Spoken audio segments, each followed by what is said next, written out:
Okay, the second principle. Make sure you'll always invest in a cash-rich business. When a business is cash-rich, it means it always has abundant funds left over after paying all of its debts and expenses. It also means that its assets are liquid enough to be called upon should they be needed as an extra source of cash. So more cash simply means more liquidity. That's exactly what you'll want to look for as a value investor. And you should always make a point of investing in companies that have a strong cash position, because they're the ones most likely to pay regular dividends to their shareholders. At the same time, these companies are less likely to find themselves so strapped for cash that they are unable to service their debt loads when revenues dip or a recession hits. However, having a lot of cash is not always a good sign. You must find out if the management is utilizing their business cash well. Warren Buffett once said, "When people talk about cash being king, it's not king if it just sits there and never does anything." If the management can't utilize their business assets, it shows inefficiency in the company's operations, and that will be a red flag that you need to pay attention to. And finally, you'll want to look for cash-rich businesses with a long and uninterrupted history of dividend payments. When companies pay dividends on a consistent basis, they demonstrate stability and show a positive sign that after paying all expenses and debts, they still have a lot of cash left to pay dividends to you and other shareholders.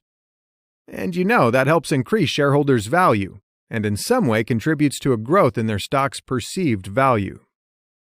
Okay, that's principle number 2.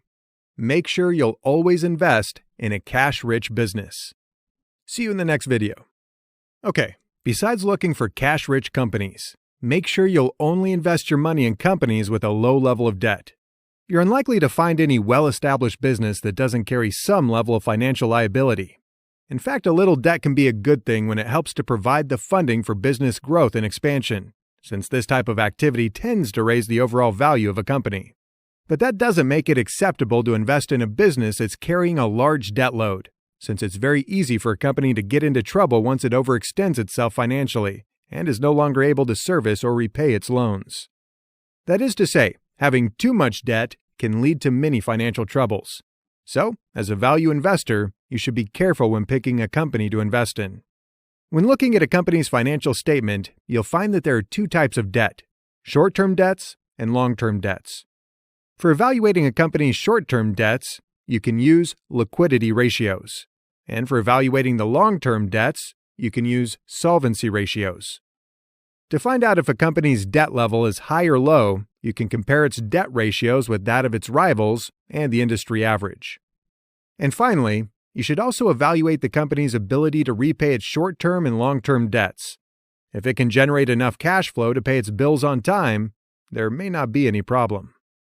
However, if the company fails to pay its bills on time, it's going to have a problematic relationship with its suppliers and lenders, and that will affect the business in the long run. Remember that when you buy shares in any company, you are effectively lending that company your own hard-earned money. So make sure that you'll only seek out businesses with low debt loads and a reliable track record for repaying their debts. So that's principle number 3. See you in the next video.